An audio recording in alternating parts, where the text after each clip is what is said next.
Ladies and gentlemen, what a treat we have in store here on the Sports Report, the number one global sports show, and our guest to kick off today's show, somebody I've wanted to have on the show quite a while, as he stood out as a boxer, a grappler, and now a superstar wrestler, where he just recently signed with Superstar Pro Wrestling, and his background is as good as anybody's, and he's trained by NXT UK stars Zach Gibson and James Drake. He's a name you're going to remember for years and years to come, and 2021 is definitely going to be the year of our guest. And without further ado, on the Sports Report, the number one global sports show, that's our very good friend, UK Pro Wrestling star, the pride of Liverpool, and that's James Reid. My friend, how are you? I'm good, Tom. How are you? Always good to speak with somebody like yourself, and it's a tremendous honor to have you on the Sports Report for today's show. And we weren't sure we could top yesterday's show of the superlatives, the premier UK trio, and obviously 2-bit Odyssey Pro Wrestling star and former KO Showcase champion of the world, and also BWR Cruiserweight champion. But I think we've definitely topped it by having you, my friend, to kick things off. And congratulations, because we know that now you've signed with Superstar Pro Wrestling. And for our worldwide audience here on Sportanarium, talk about what led you to sign with Superstar Pro Wrestling and what this means for you in 2021.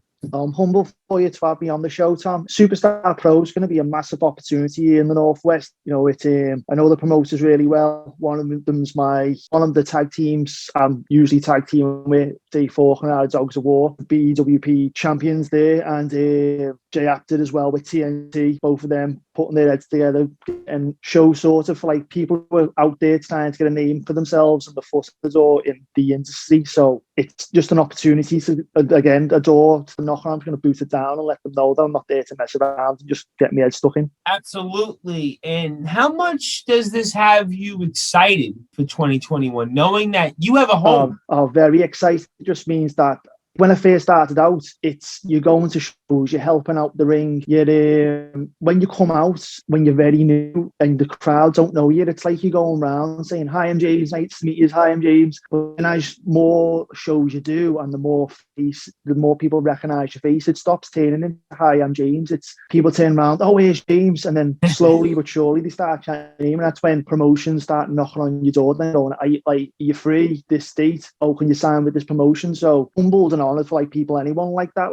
I was going to do a good year of wrestling and say I'd done it, I liked it, I enjoyed it, that'll do me. But Superstar Pro getting in touch and just saying, "Look, we're interested, let's sort something out, let's sign a contract, let's get it done deal." So all I can do now is go, right, back up what I say every time. I'm going to show you what I can do every time I step out there and just blow your minds away. And we know that you were definitely going to blow everyone's minds away. And for our worldwide audience here on Sportanarium that's listening and isn't quite familiar with you as a wrestler, talk about the kind of wrestler that you are and what can our fans and your fans expect in 2021 out of you? So when I started doing this, James Drake and Zach Gibson would say they're looking for that legitimacy now in wrestling. So when you do watch NXT, well, especially NXT and NXT UK, you might see the odd armbar getting done by, say, Pete Dunne and others. A lot of people are trying to bring it in now. They're trying to stop it being formal of an entertainment side,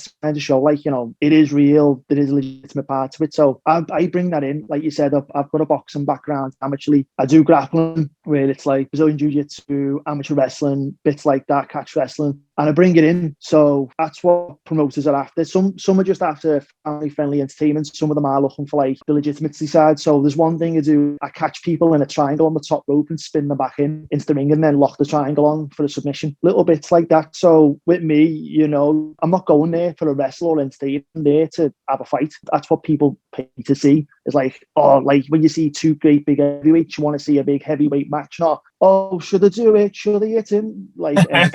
Clowning wise, you want to see people throw each other everywhere and go from there. You know what I mean? So when I get in there, I'm not there to be like a clown. I'm there to look, I'll entertain you, but I'm going to beat the crap out of that guy over there. Call me crazy, when I bring this comparison up. Well, maybe not. Maybe it is a fair comparison. But in a lot of ways, after watching you wrestle and looking at who you are a little bit in terms of your background, I see a little bit of Cesaro. I see a little bit of Finn Balor. I see a little bit of Ken Shamrock, almost all into one, because you're a legitimate badass, but you're also somebody who has that background that can just flat out wrestle anybody. I mean, talk to me about your thoughts on those comparisons. I'm honoured that you've even said that, man. That's cool. Like, I was in the ring tonight with one of my friends, and we were just going over a few things. And he turned around and just said, "Do you mind if we do some amateur wrestling stuff?" Just a reminder. And I was teaching him everything what he could want to learn. Like, and he was at the end of it. He said, "I'm buzzing that you showed me that because I really enjoyed that tonight, and I can go home." And he was messaging me before on the phone, telling me how much he enjoyed it. And I showed him how to do a fireman carry from a wrist lock, how easy it's done, and how you can keep hold of it and keep rolling from there. And he was like really made up with it. But Cesaro, I really enjoyed Cesaro back when he was in Ring of Honor, really. And Finn Balor, he's running away with NXT, man. I don't watch main roster WWE no more. I don't even watch AEW. I watch NXT and NXT UK. I'm more of I watch old stuff. I'm more of a Bret Hart guy. I'm more of a old Ring of Honor with Daniel Bryanson, American Dragon in there. So seeing, like, when you're saying Cesaro, that's brilliant. And then Finn Balor, man, again, like, I'm actually borrowing the double stomp. I actually want to put that into me wrestling. So I'm actually made up you said that. And then Ken Shamrock, like, he was an absolute beast back in the WWF, man. Like, when he had that ankle lock on and stuff, and then Kurt Angle took it from him. Like, Ken Shamrock was the one. And he's at the age of him now, and he's still rocking, like, with the body as well. He's in great shape for the age of him as well. Yeah, absolutely. I mean, Ken Shamrock was just an Impact not too long ago. I mean, you think about Ken Shamrock, and I remember as a kid just being literally terrified of Ken Shamrock because in a lot of ways he broke the doors down. We wouldn't have Brock Lesnar's. We wouldn't have Bobby Lashley's. No. We wouldn't have even Jack Swagger's, who's now Jake Hager and AEW. We wouldn't have all of those different guys who are badasses / shoe fighters. Ken Shamrock was really the first one. I mean, he was the first one that became a big star. Exactly, and now they're knocking on McGregor's door. Like, you'll see the odd little thing on the internet where the T's and McGregor intertwines coming, and then the match what's always stuck with me with Ken Shamrock. Remember the Lions Den match you had with Owen Hart? Yes, I do. SummerSlam 1998. Yes, that was as well. Yep, SummerSlam 98, and then it was Fully Loaded 98, if I recall correctly. Yeah, that's always stuck with me because when I was a kid, I didn't understand much because I was like, wait, there aren't the cages like meant to be square and this is circle. And then later I realised, no, this is the lines there. This is something I don't feel like. Ken Shamrock dominated that UFC, man. Like, he was ripping people apart, and like people who he was training as well out of his gym, they were tearing people up. Oh, absolutely. Listen, I mean, Ken Shamrock, the damage that he did in the short time that he was in the WWF, but most especially the damage that he did in the UFC speaks for itself. And obviously Ronda Rousey's another name and Shayna Baszler to an extent. But you said something interesting, James, and I want to go back to that because obviously over the past couple of months, we've talked with a lot of your colleagues who are professional wrestlers, and they've all said the same thing for whatever reason, is that they've gone back and watched more of old matches from, let's say, 20, 25 years ago versus the current product, whether that's WCW matches or Bret Hart matches or Ken Shamrock matches that we just went over. I mean, for whatever reason, a number of your different colleagues, whether it's Synergy, whether it's RP Davis, who we'll talk about later, I'm sure, Declan McCarthy, Rick Marcus, Jackson Hart, 2-Bit, it's all about old matches or going back and watching those matches more so than today. Why is that? Well, I go back and just think, if you look at some stuff, most people don't do it nowadays. So, like, if you watch Bret Hart and Shawn Michaels in that Survivor Series match, the Iron Man match, you can watch that all day, every day, because of what he's doing there. It's like an hour long, and about 40 minutes of it is just basic wrestling. Like, and that's before, like the last 20 minutes is work towards the end, obviously. But for 40 minutes, it's just basic tech wrestling, like hold for hold, the old running spot, the old cut off, back to what they were doing. Like, for instance, there's one thing what stuck in my mind, mostly what I've been trying to use is, I think Bret does it or Shawn does it. It's a hammerlock body slam. So he gets him in a hammerlock, turns him around and does a body slam. I'm like, no one does that anymore. like if you watch back, there's going to be some what catches your eye, and you're like, no one does that no more. I might work that into a match. And it's like James Reid always said the story, like when he first went to, it's along these lines. He always said to everyone, like we done a Zoom call the other day, and he mentioned that he said he was in a room with Shawn Michaels watching old videos of Shawn Michaels, and it was just old videos and old wrestling tapes of like old matches and stuff like that. And they would ask like what worked and what didn't. There was like a cut off. Someone said, "Oh, hair pulling," and Shawn Michaels like, "No, forget hair pulling." He said, and then someone had said, like, he said, like, "What about giving someone a back elbow off the rope? So as you throw them the rope, go over and just give them a big back elbow and send them to the floor." That like little bits like that you don't really see nowadays, but you see it a lot back in old wrestling. Like you used to see Bret Hart doing it a lot as well. And Bret Hart's one of the ones with the Hart Foundation to watch a lot, especially recently. So recently I've been watching Bret Hart versus Stone Cold. Now when I've been watching Stone Cold matches as well, I've been mostly listening to him with his commentary, where he'll speak to you while he's he's doing the commentary over the match, telling you what's going on during the match and where they are during the match. And he'll tell you, like, this is the bit what I'm calling and say, let's do next. And he's telling you, like, look, we know we're telling the story, but this is the part where we're getting the audience drawn into the match. We're bringing the crowd into part of the story with us. We're going up with the crowd, going down with the crowd. And then I've been watching Bret versus Shawn. I've been watching Austin versus Shawn. So Shawn versus Austin at King of the Ring. It was just non-stop wrestling, but it seemed like as Shawn kept on signing to get off with something, Stone Cold like cut him off with a back elbow, and then as he go a bit more, he cut him off again, and then he go a bit more, and he cut him off, and then eventually Shawn will go all the way and then get rid of Stone Cold somehow, and then the crowd would pop. But it's like he kept on getting knocked down as he was building back up, and then he's gone built up all the way, and the crowd just pop like, oh, he's done what he wants to do. So little bits like that I watch just to try and stick with me and have like ideas for like matches. Like I've got a black book and ours, and every time I watch old matches or I see moves, I write everything down, like to do or like to plan, and I just see how it is, and if it works for the crowd, I'll say yeah, it worked with the crowd. I might use that in a different match, or if it didn't work, I'll go, the crowd didn't really pop or didn't understand for that bit, if you get what I mean. It's interesting that you just said that you take a lot of notes down for each move that you see from a wrestler, and you try to incorporate that into your own style. And is that something that you think a lot of wrestlers do, or is that something that maybe you do? Talk to me about that. Everyone does it. Everyone.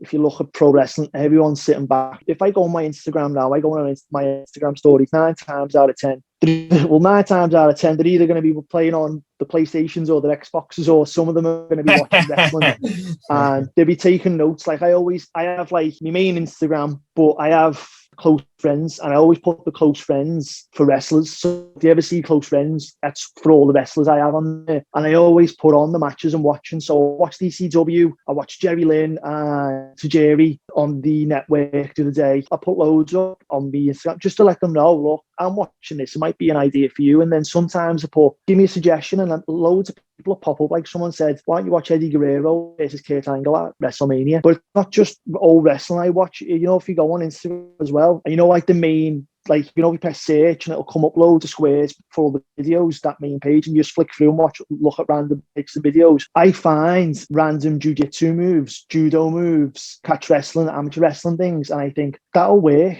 in wrestling. That. So while Zach Gibson and James Drake are away at NXT, we had someone called Danny Hope, who's a really big name in the industry over here, coaching us. So I'd screen record the idea and say, look, Danny, I've seen this, do you reckon it'll work? And he'd go, oh, mate, 100%. Or he might say, I don't know whether you understand that. So I've got you on Twitter. I put up a video the other day. It was a judo foot sweep. And in the foot sweep, they're in an amateur wrestling lock, or like a pro wrestling lock when they lock up. And what's happened is the guy who gets sweeped, he stepped his foot left forward, and all the guys done who sweeped him is turned him like a big wheel by pulling his right bicep. So his left bicep, turning his head and sweeping his foot, and the guys were on his back. It's on my Twitter. Stuff like that, I see and go, that'll work in wrestling. So to me, you're probably thinking, well, how's that going to work in wrestling? It sounds a bit of a heel move. You're not a heel or whatever you're going to be. Well, I done that tonight and it worked. So me, mate, we got in, we locked up. I said, right, what'll happen is you can do it because it's more of a heel. You're more of a cheater. I'm more of a tech guy. So I taught him how to do it, and he was buzzing. So I said, push me all the way to the corner. We'll break up. He did that. Locked up again. Like I was going to get the advantage over him. I pushed him to the corner, but then he turned me round. Like, oh, I thought I had him there, but I didn't. So then the third time we've locked up, I'm overpowering him. It looks like I'm going to get him. Then he's on foot sweep on me. And then he's like,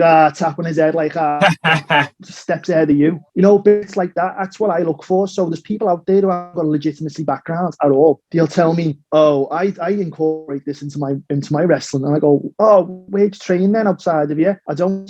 And you go, okay, so what do you want to incorporate into your wrestling? Well, I've seen this on this UFC fight and I want to try and do it. And they try and do it and it falls apart. And you're like, well, look, I know what you're trying to do. And I'll show them it. And then you'll buzz off it like, that's what I was trying to do. But I just couldn't get a grasp of how to do it. So I'm always saying to people, look, if you want to do something legitimate, go to a legitimate training place to do it. Or even if you see me in training, 9 times out of 10, people are pulling me in training and going, AJ, come here. Can you show us how to do this? Even like Zach Gibson had a bit of a background in it, like he had some sort of knowledge about doing it. So when these classes were on, when we were doing days of this, like the amateur wrestling grappling style into pro wrestling, I would buzz off at like, right, this is my session, this is all me. And then you go, right, look, this is the move. So say front face lock on the floor. Say if I've got you in a front face lock, one of the things was you'd reach through the gap of my legs and pull by the ankle of my foot all the way through till I'm on my back.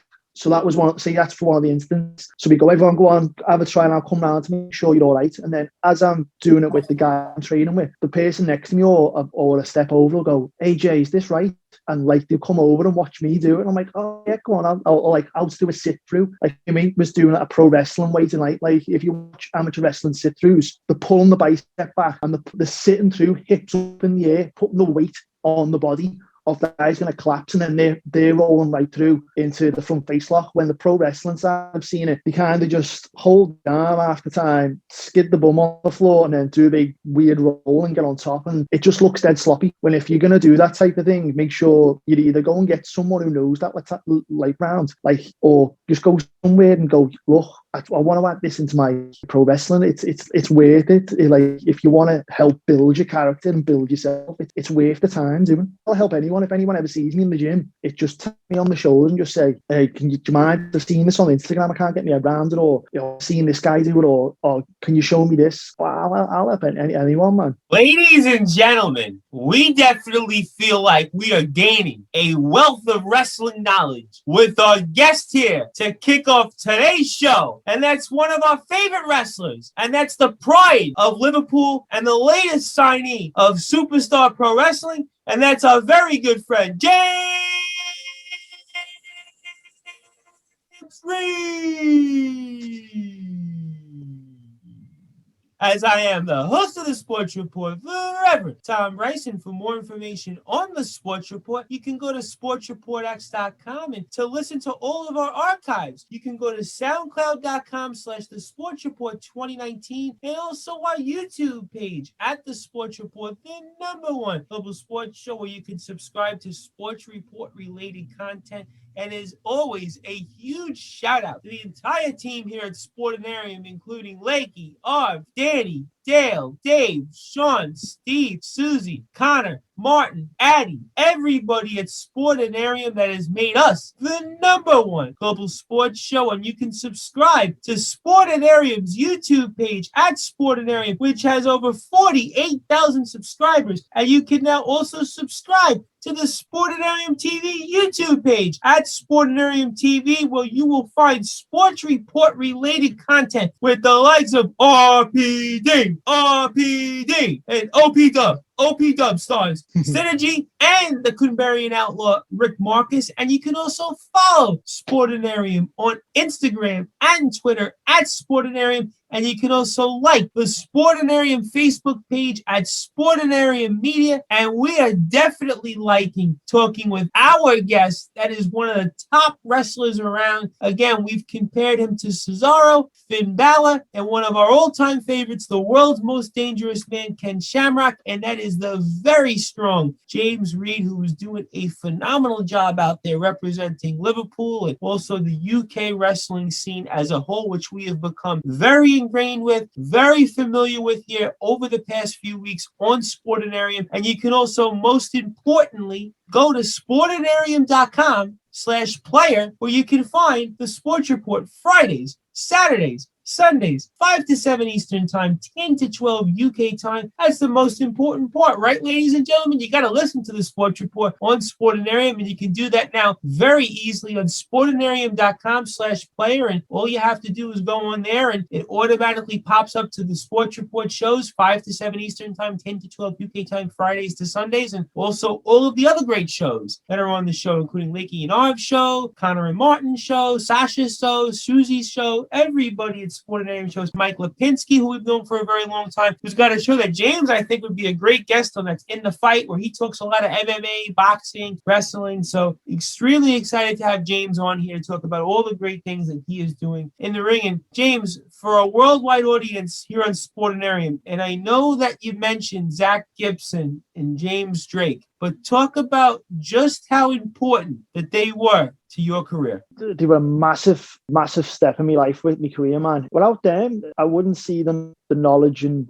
get to where I am, to be honest with you, because the knowledge, what they know, and like they'll tell you what works because they've been in the industry for that long. They know what works and what doesn't work. So, for instance, I had this conversation tonight. I mentioned at one of these shows I was at when I was very first starting off, the ring didn't fit in the venue. The ceiling was too low, and I'm 6'3", so they all got a kick out of me in the ring, bumping my head off the ceiling. But luckily enough, the guy I was with, Steve Connery, he was about 5'8", 5'9", so he was happy as can be, but I had to duck my head down. So when we were setting up the ring that day, I had a sort of a match in my head as we were building it, what we could do. And then when we realised the height of the ring, it was like, oh no, the match what I've got in my head's out the window here. But I went to training on the Thursday, this match was on the Sunday. Zach had taught us something what actually pulled off in the show, and I sent him the clip and he was buzzing with it because what he taught us, I used it, and the crowds were like you know, if you're watching a TV show, they say clap or cheer. It was like that. It was like clap now, cheer now, and he was buzzing off watching it. So it was basically like, say if I threw someone in the corner, he puts his foot up, pulls me up, I kick out, as I go for an clothesline, he ducks it, hooks me up, gives me another pin, 1-2, I kick out, and then he ducks me again, rolls me up into a pin, 1-2, I kick out, and then I finally just cut him off to say, hey, so that was his like 3-pin poke bottom 1 go. So we got to do that under a ring what didn't fit in a venue, and it paid off brilliantly because we didn't have to pick each other up and slam each other, we didn't have to throw each other left, right and centre. It all fitted perfectly and the crowd buzzed off it. So advice like that didn't half pay off down the line. And then without them, man, it's like when I first got into wrestling, I've got Crohn's disease and I don't tell anyone. I don't tell anyone because I don't like people feeling sorry for me. I'm not in wrestling to inspire anyone. I'm there for me. I had to leave amateur boxing because of it, because I don't pass the medical record. I don't pass the medicals. So for a long time, I was lost a bit. Like I was a bit, what can I do? I tried bodybuilding. I didn't like it. So I'm more like, even the coach who had for me bodybuilding show, he's always said, like, you're not a bodybuilder. You've got a physique like a fighter and you can see it. So I don't think it is for you. He said, I know, I totally agree. So I passed away from bodybuilding that way. So I used to work at a supplement shop. Zach and James Drake used to come in, funny enough, and serve them like any other customer. And then there was one day, I used to take my nephew to Raw and SmackDown when they were on the Echo Arena. And one day we're watching and James Drake and Zach Gibson come out in a tag team with someone else. It was a 6-man tag. I can't remember what it was. But I was like, that's the guy who comes into our shop. And then he come in 2 days later. Then he come in, he got to his Optimum Nutrition protein. And I was like, I seen you at SmackDown. We were buzzing off one another. And I said, I'd love to know how to do it. And he was like, he invited me down to train. He said, come down one day. And so I went that Sunday. He was buzzing to see me. And I didn't tell him I had Crohn's disease because I thought, if I tell him, I'll just pay for the set. I got here, and he might just say, it's not for you. You can't have you. So I didn't tell him. Like I thought, just let him see me, and then I'll tell him at the end of the session. He can decide, yeah, I don't know. So I had a great session. Like that first session, it was like James Reid wants to jam everything down your brain as much as possible. He just wants to tell you everything and anything. Like he just wants to just fill your head full of this knowledge, what he had, as much as possible in the short space of time he had. He was just like giving you all the information in the world, and he had loads more for you. He just couldn't get it in the short amount of time. But it was just like, wow, like I wish I could stay longer, but obviously I can't because I'm new, and it's the 2 separate sessions to the new guys, the older guy, like the more advanced guys. So as I was leaving, I pulled them aside and said, look, the situation about Crohn's disease is this something I can do, or am I wasting my time? And he said, no, I'm made up. You've told me that because that's pretty cool that you've got it, you're willing to do it. He said, the way you were moving in that ring, you wouldn't have thought you had it. And then he pointed me over to a young lad. He must have been only 14, 15, 16, in between that age, and he went, he's got Crohn's disease. And I went, shut up. So then I went over, spoke to him, and he said, oh, I've had it since whenever. we were both buzzing off. I haven't seen him in a long time, but he looks like he's doing well on his Instagram. But it just goes to show you, like, you know, if you can get in there and do it, they'll accept you. Do you know what I mean? Doesn't matter what condition you're in. Like, look at that guy who was on SmackDown years ago with one leg against Brock Lesnar. Oh, yeah, You know what I mean? Zach Allen. Yep, Zach Allen. Yep. Yeah, I follow him. I follow him on Instagram. You know, if you can, to me, it's like, if you can get in there and wrestle, why not? What's stopping you from doing it? Listen, Tully Blanchard last night. Tully Blanchard, AEW 67. He got back in the ring. I think wrestling is the one thing, and you know this because you've been a competitor in different sports. Wrestling is the one thing where there is no limitations. I mean, if you think about it, right? I mean, 67 years old and anything else, they would say, you're going to die. Oh, you can't do that. Nobody would go out on the football field. Nobody would go out on the basketball court and all of a sudden decide, hey, I'm going to go out and play basketball or I'm going to kick a football around. Nobody would ever think that. But in wrestling, look at Sting. Sting took a powerbomb 2 weeks ago from Brian Cage on Dynamite. I mean, everybody was like, oh, how could Sting do that? He's 61. But, you know, I think wrestling, James, is the one thing, even though you might have something that may limit you, you can get over it because it's the one thing I think if you apply yourself and put the work in, and you obviously have something in Crohn's disease. You ever think about that when you're in the ring? Is that ever something that in your mind comes up when you're in a match? Well, no, it used to. So, like, as I don't like talking about it, like, when I have to talk about it, I explain to people, I've got to wear one of the bandages on my stomach. So that's why if you see me wearing a black belt, it's covering the bandage. I don't like saying the other word. I always call it a bandage because it kind of keeps me mentally straight about it. Because I've had Crohn's disease since 2012, 2013, and mentally I can't accept I've got it because my dreams were to go from amateur boxing to professional boxing. That's what I wanted to do my whole life. Like, that was, like, I think, ignorance kind of time in my life when I was back. I was like, that my life was set. I'm going to be a professional boxer. That's what I wanted to do. It was taken away from me. It was like someone's just said, you're not allowed to do this anymore. End of story. And it broke my heart to pieces. So for me to cope with it as a coping mechanism, I've got to pretend mentally everyone's got to wear a bandage. Like it's a normal life thing. But when I first got Crohn's, I didn't know what it was. I'd never heard of it. I've had to completely change my diet. So when I used to box, I used to work at McDonald's. Because I was tall and skinny, like my first fight was like, oh God, it was lightweight. My first fight was at lightweight at 60 kilo. I'm 6'3". I must have been about 6'1", 6'2" at the time. I was only 15, 16, still growing. I was only 60 kilo. I don't know what that is in pounds, 12 year over there in America, but it's 60 kilo. It's pretty light for a lightweight. So then I was eating McDonald's, like, it doesn't bother me, you know, I'm trying to put weight on, I'll be all right, I'm hitting the gym. I got heavier, so I ended up, my last fight was at 70 kilo, that's like middleweight and amateur. I don't know whether it still is in amateur boxing, but at the time it was. I just come home from Gibraltar, I represented in England, team over there. I come home and started feeling really bad stomach pains, like someone was twisting me inside to pieces. Eventually it got severe to the point I had to get operated on. I was in hospital for 6 months. So even in that time, being stuck in a bed for 6 months, it still haunts me a bit because I'm like,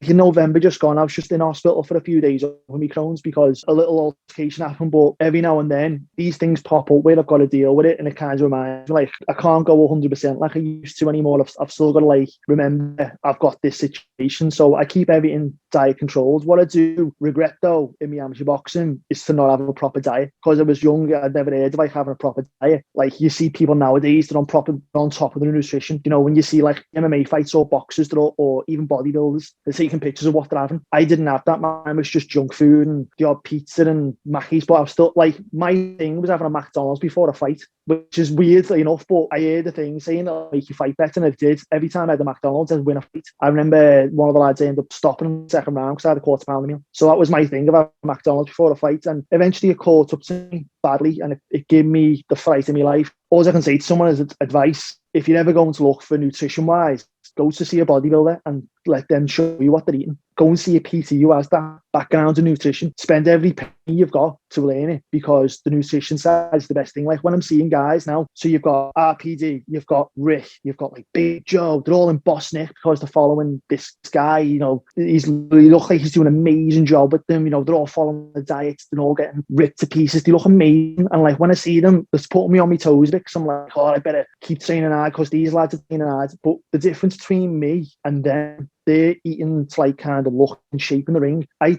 eat to recover, and like food's my petrol. I train twice a day. I'm up in the morning and I'm in the gym, and then afternoon, evening, I'm either in pro wrestling for a few hours, or I'm in grappling or MMA or jiu-jitsu. I'm in something, and that's every single day. And that's the only time I eat is just to recover in between going to the gym in the morning and training of a night. I just wish I had this knowledge way back then. I might not even be sick. I might not even be in pro wrestling. I might have been into the ABAs or the England team or something might have been different if I just knew this knowledge about nutrition and how important it is. It's crazy. Brought up RPD and Rick Marcus, and obviously we've gotten to know them very well over the past few months, and we've actually had on the pleasure twice to have on RPD, and that's of course also like you, a former champion. Yeah, and we gotta come up with a name for you. We gotta come up with it. I don't know how we gotta do something. Maybe JR. I don't know. I gotta think of something. I think the James Reid in the second part, not the intro, that was a good introduction. But we're gonna come up with something like that. But I want to get your perspective on RP Davis because you have a background that's very similar to his in that you were an amateur boxer. You were going in the path of being a professional boxer. Obviously, RP Davis did become a pro. He did become a champion. He was probably on his way to becoming a huge star that we probably would have heard of even here in the States. But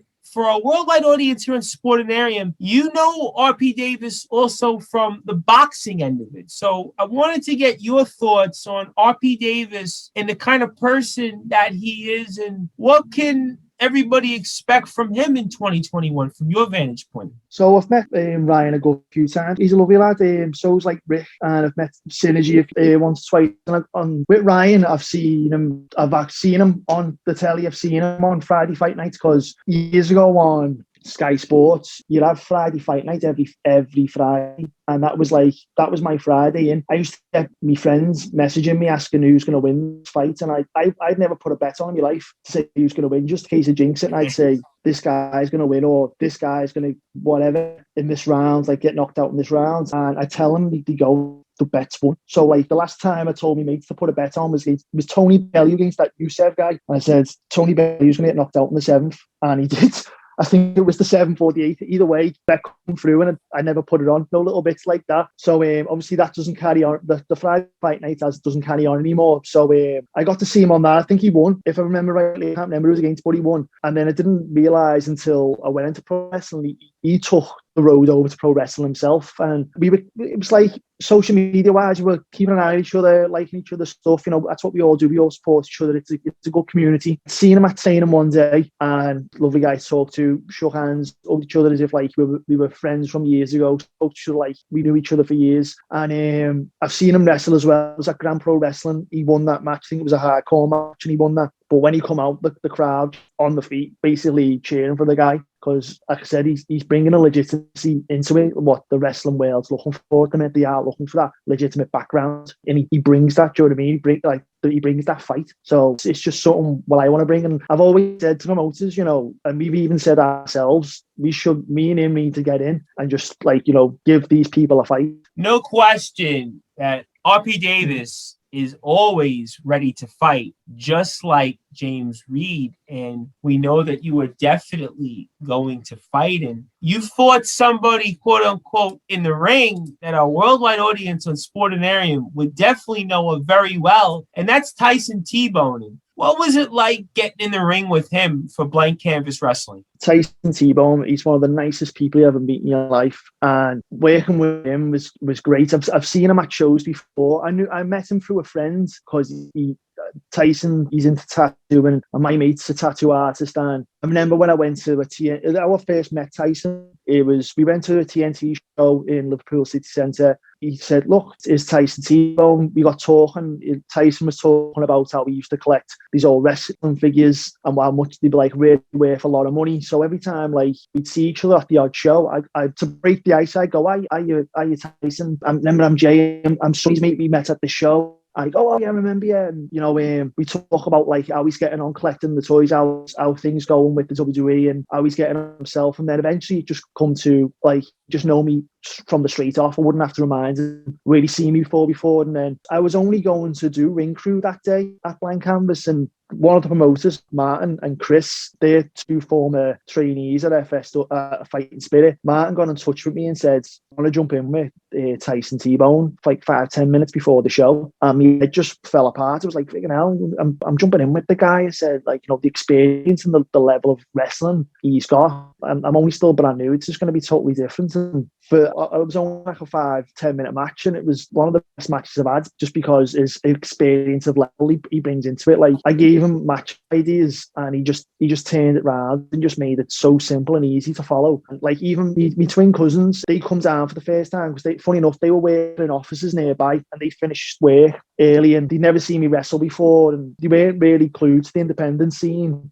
And they were more into main roster WWE and stuff like that. So this was all brand new to them. And they said they were absolutely buzzing with the show and absolutely buzzing with the match as well, saying like how made up they were, like, to actually seeing stuff like that. But like, wrestling a WWE superstar was always on my list. And I'm actually glad I got to tick that off with T-Bone. T-Bone was on my list anyway. I've always said I'd love to wrestle the guy, even with his name in WWE. He's kind of like two things off my list, basically. He's such a great guy, man, honestly. Absolutely, no question about it. And I could certainly see why you'd want to pick his brain and look to gain knowledge from him, because here's somebody that's been there at the brightest stage, the biggest stage of them all. So obviously, he definitely knows what you're doing. And I'd love to wrestle him again. Really? Well, I'd love to see. Well, I tell you what. To this time, do you know what I mean?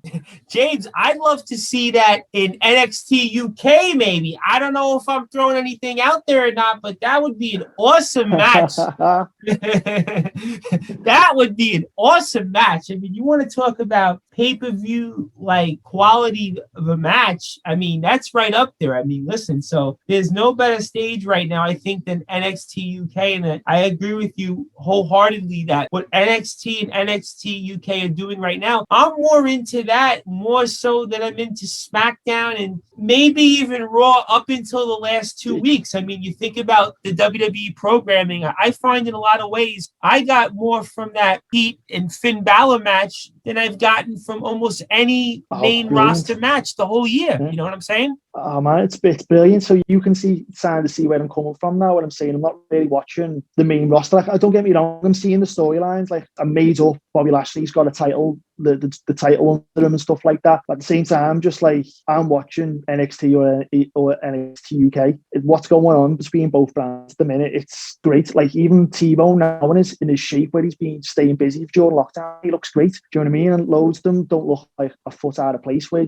they have been training through lockdown. And it's just great to watch them two brands. So I don't think I'd ever get the opportunity to be there, but I've always said, though, I'd love to train at the Performance Centre just for one day, just to say I've trained. That's it. But if ever opportunity arises, like, I'd love to just wrestle that guy again, just to see if there's a difference from the first time to the new time, like last time kind of thing. But yeah, what's going on between both brands at the minute, it's really interesting to see. Oh, absolutely. No question about it. And we're extremely excited about the future of wrestling, and especially in the UK, because of our guest here on the Sports Report to kick off today's show. And that's our very good friend, and that's James Reid, who's doing a phenomenal job out there. He is the pride of Liverpool. He recently signed with Superstar Pro Wrestling. He has been in there with a who's who of people. He was trained by superstars Zach Gibson and James Reid. He was in the ring with the likes of Tyson T-Bone, Connor Klein, Matt Davis, and he's very good friends with some people that we know who've become friends of the show, like Rick Marcus, the Converian Outlaw of Odyssey Pro Wrestling, Synergy, also of Odyssey Pro Wrestling, our very dear friend RP Davis. We will never forget about RP Davis on this show. We're extremely excited to have on James Reid. He's one of the top wrestlers around, and he's somebody you're going to know for years and years to come. And I am the host of the Sports Report, the Reverend Tom Brice, and we have a few more minutes with James Reid talking all things related to his career and the future of 2021. And James, we just brought him up, and that's Connor Klein.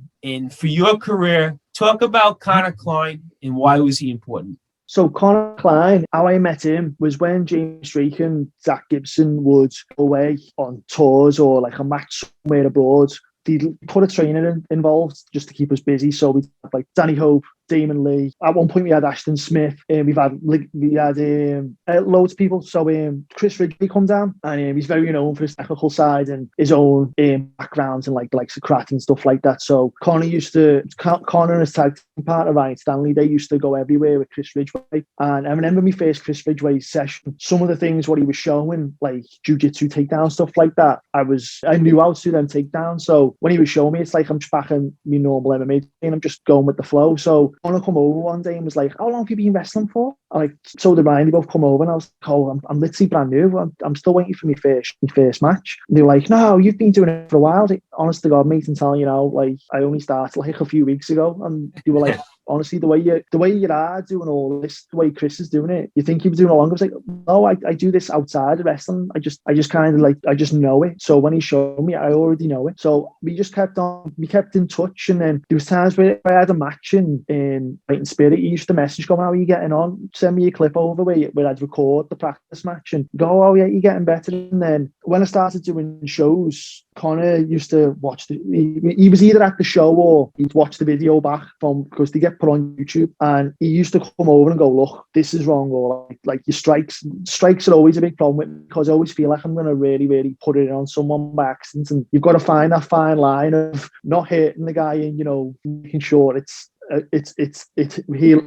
all right for them, basically. So there was always that. So he was always giving me tips and stuff like that. So one of the best moments of Albert Connor, actually, I see him nearly every other day. Like, he works in a place where I've been training and that. So I seen him tonight, funny enough. One of the best moments of Albert, the guy, is Pete Blackham, who owns Wrestle Island. He gave me a chance to get on the Rumble. So I eliminated the two people in front of me, and I'm in the ring by myself waiting for the next person, and it turns out it was Conor Klein. The moment of being in there, like I said at the start of the interview, when I first started out, it was me walking around basically like, "Hi, I'm James, I'm James, I'm James," to the point where it was like everyone just starts knowing you and getting to know what you like, and they're investing into you and they're chanting your name. So before we even started beating the crap out of one another, the crowd just started shouting both our names. So you had Wrestle Island shouting "Conor, Conor," and then the BWP and other sides of the other side of him just shouting James. So we just took a moment to just take the atmosphere in, to like see like the crowd behind us haven't even touched each other yet. So it was the kind of cool moment that like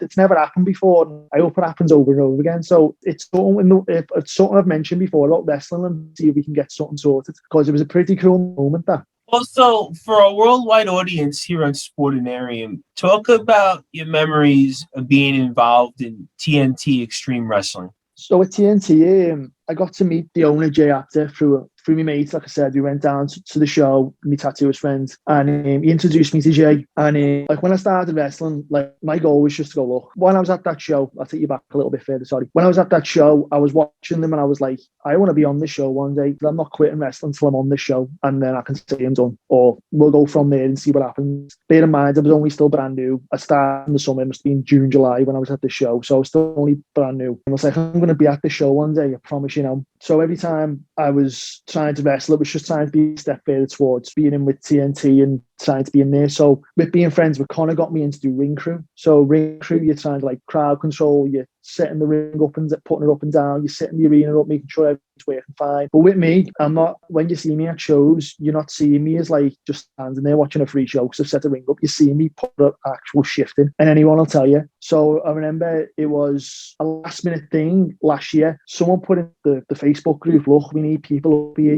can someone get up here? And I'm being the only person who answered the phone, basically who answered the call to say, I'll be up there now. That's me, I'll drop everything if I'm needed and I'll get up there. And it's a good job I did, because it got me foot in the door then. It took a shine, Jay. So like when I was setting everything up and staying busy, going, what can I do for you? Where do you need? What needs sorting? Do you want me to take this back there? What do you want me to do? After I'd done all that, I spoke to Jay. When you see that show, he's up and down constantly, just talking to people, and like he's always busy, so you ever get 2 seconds to himself. So when I did find like he had that 2 seconds, I went up and said, look, thanks a lot for letting me come up and helping out. And he grabbed me and was just like, I've been keeping an eye on you for a long time. We'll try and get you in one day, and just keep working hard for me and I'll work hard for you, kind of thing. So every time I was at the shows, I was making sure I was one of the first ones there, one of the last ones out. But that's where everywhere though, if you tell me to come up and help set up the show, I'm always the first one and the last one out. It doesn't matter where to go. It's like, that's my way of saying to you, thanks for having me on your show, just helping out the venue and putting it in place and then putting it back into place after the show. That's my way of saying thanks to the promoter for having me on. And one day he give me a shot on TNT to say, look, all your hard work's paying off. Jump on it. And I had a 4-way match with Freak Show, Big T Justice, and it was Leon Gray. That's his old name. Leon Gray, his name is now. So we had that match. That was our last match before the whole UK went into full lockdown. We couldn't do wrestling anymore. But it's a goal I've always kept with. So I've had 28 appearances over 10 shows, and it's always been like just towards TNT. Every time I start, it's like, I only want to wrestle on TNT. And like, I only once a year in wrestling. I only want to do 1 full year and say whether I'm going to stay on, I don't know. It's just like, I just want to get something out of it, what I put into it. So I've done wrestling training for 2 years, and it's like, all right, I'm ready to do shows now. I just want to do a year and just say, look, it's for me or not. That's all I wanted to do. And then I ended up getting on TNT the last day before it kicked off on lockdown. So I was like, I'm glad I got it in. So I just can't wait now to see what can I do now with Superstar Pro, what can I do with these other promotions, and what else can I work towards now. A rising tide lifts all boats. And James Reid is going to be that rising tide that is going to lift us, because we're almost there, ladies and gentlemen. Normalcy is not that far away. We're going to get to see everybody back in the ring very, very soon. We're almost there. We're in March now, ladies and gentlemen. Wasn't too long ago. We were in November, we were in December, or even a year ago. We were on the Sports Report, and we first heard about this thing called the coronavirus, which became COVID-19. But yet we're almost there. We're not that far away. A vaccine is out there, and we're seeing caseloads go down, and we're seeing normalcy start to get there slowly but surely. But a rising tide lifts all boats, and James Reid is definitely going to be that rising tide that is going to be lifting us. And we can definitely see why. He is the pride of Liverpool, and he is definitely going to be somebody you are going to remember for years and years to come, especially you Superstar Pro Wrestling fans, because you are in for a treat when somebody like James Reid is going to be in the ring. Because listen, Finn Balor, Ken Shamrock, Cesaro, Bret Hart, Shawn Michaels, move on over, because James Reid is coming your way. A storm is a brewing, and we have a pro in James Reid. And for you, my friend, before we get your closing thoughts, and we've talked about a lot here about you in this interview, over all the things you've done, whether it's being trained by the likes of Zach Gibson and James Drake, being in the ring with the likes of a Tyson T-Bone or a Connor Klein, or being with TNT Pro Wrestling, and all the great things that you've done. I know you've done a lot. You've also been a boxer. We've talked a lot about that also, you being a boxer and a very successful one. But I was curious for our worldwide audience here on Sportanarium, if there were 1 or 2 moments that stand out most in your career so far. There's not even like 1 or 2. There's a lot of moments, to be honest with you. There's a lot of moments. So a moment to me is like, so when you come, it's the only way I can describe it. So obviously when you come out to the ring, you've got this plan, but then once the bell goes, the adrenaline and the adrenaline rush is running through you, and it kind of goes over your head. And then you can see the adrenaline rush when people, like, if you watch back my matches, any experienced wrestler will tell you, the adrenaline rush has got, that's why it's a bit fast paced at the start here, because it's like the storm before the calm, basically, before you realise, look, just take your time now. So like, little moments for me is like realisation, it's okay. Like, it just calm down, you're okay. So like one of my first matches was against a guy called John Kane. Like, he's the one who gave me my first match outside of fighting spirit. Like, when you're out of school, you kind of expect to do your first match at your school show, which I didn't get to do until later on in my career. So Dave Faulkner, my main coach who does pro wrestling, he put me on to John Kane, and John gave me that opportunity. So eventually down the line, I had to wrestle John, and he had me in the corner, and he was calling things to me. He was like, right, now do this, I do this. And then it was the sudden realization, like, yeah, you're right. Like, you kind of calm down to it. And like, I'd done like a Royal Rumble, and I was like looking for a guy to wait. I was like, oh, where are they? They're all kind of all over the floor. Everyone's busy. And like, I was hitting someone, and like Dave come over and touched me on the shoulder. You're all right. And then I looked at him, and then just like, I had this slump feeling, like realization, like, oh, like, yeah, I'm all right, and then you just kind of enjoy it a bit more. So that's some stuff like that. And then like, I got to wrestle Sam Pitbull, who's really, like I said, I got to the opportunity to wrestle Tyson T-Bone. I got to wrestle TNT. It's everything goes along the way. I mean, like, I'm humbled for anyone who gives me a chance. Like, I remember going to like Rise. I just took 2 friends up on the photography just to see what it's like and watch the show. And the guy there just let me on. It was only like a 2-second spot, and I said, man, no, you didn't have to, thanks. And then I went back back to a show with Conor Klein and Ryan, and I met the two lads there, and I took the photographer up, and he went, I remember you from last time. He said, yeah, I owe you one, and he threw it in a triple threat. And because I'd already been on the show and he knew what I was like, I was putting them two over more to like let the crowd see what they can do. And then he liked the three of us, and then he put us into a tag team. There was me and Two-Bit, great lads. So me and him got to tag team against him, and he was made up with that. So I'm just humble for everyone to just give him an opportunity. Do you know what I mean? Like might not have heard you, and they go, oh, it's a bit of a gamble. Do you know what I mean? Like if someone with a name walks in, it might give them a go, but it's someone like yourself who's still new, and they want that name. They're looking for that foot in the door. It goes a long way, and it's just great, man. Like I said, when I lost boxing, there was a massive void in my life. It's like, what am I going to do? And when I found this, it's filled that void up. It's like a different ring, but the same guy. Do you know what I mean? I'm still training every day. I'm still doing what I do. It's just like even when I was training in that fighting spirit, and I was first doing these training matches. Definitely, you've interviewed a lovely lad. He said when the bell goes, you'll go as happy as Larry, and you just kind of change. Your face just automatically changes into like dead serious. And then it's like, I'm like, oh yeah, it's just like it's like you can take the fighter out, the boxer out the ring, but you can't take the boxer out. Do you know what I mean? Like it's still the same guy, just a different ring. Oh, listen, they are definitely still the same people. It might be slightly different rings, but you guys are still definitely badasses. And as always, a huge shout out to Two-Bit. So I got to ask you real quick. I mean, you got a Two-Bit story for us or anything about Two-Bit? Because Two-Bit was somebody that we just spoke with, and he's somebody out there who we said this, I think, on the air. We certainly said this also off the air to him. He's got some of the best promo packages around. So listen, James, if you get back in the ring with Two-Bit, make sure it's a tag team match and just let Two-Bit do all the talking, because you'll do all the talking with your ring skills, and Two-Bit can do talking, I think, as good as anybody out there right now in the wrestling business. So you got a Two-Bit story or memory from him? Funny you should say that. So this tag match, like I said, by then I've been in the ring twice for guys, and Paradox had been in once, and Two-Bit turns up to try and get on. So the guy had said, like, yeah, use two against these two, for me and Two-Bit against these two. So like I said, I've already been on. I've already let Paradox get the stuff in. It's just Two-Bit needs to get his stuff in. So when we come out, and as you've just said, Two-Bit really good at doing promos and that. He done all the talking. He come down them stairs, giving the fans what thought, like telling them who's boss and stuff like that. And I was just kind of behind them going like, yeah, you know, get out of his way, you know, you better watch your back because he'll get you, you know. So and it was great to train with him. Like I've only met him a few times at shows. He's like, again, lovely lad, great lad to talk to, and you can talk to him all day about anything. Again, we just done that one tag match, but again, yeah, I'd love to tag with Two-Bit again. Let him do all the talking, and I'll do all the talking with me fist, like you just said.